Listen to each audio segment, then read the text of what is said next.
Welcome to the Slop Farm. Enjoy the video. You start by confirming prerequisites: device updated, Wi-Fi on, and your Apple ID credentials ready. First, open Settings or System Preferences and choose Sign into your device.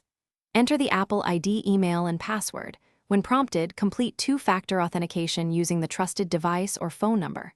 Once signed in, make sure iCloud options appear. They indicate the account is active.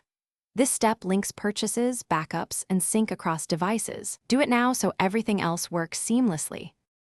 Once signed in, you configure iCloud and core services to control what syncs.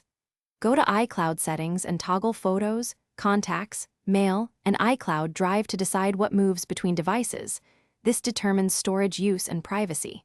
Make sure Find My is on for device recovery, enable iCloud backup so you can restore, and turn on Keychain for saved passwords and autofill.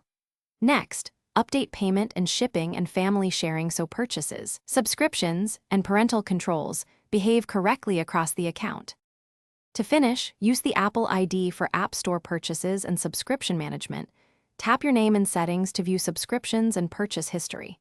Regularly review trusted devices and sign out any you don't recognize. Change your password if something looks off and update security settings. If something goes wrong, like failed sign in or missing sync, sign out and sign back in, reset the password, and check iCloud status. As a key tip, if issues persist, note the device serial and contact Apple support for account-specific recovery. Thanks for watching.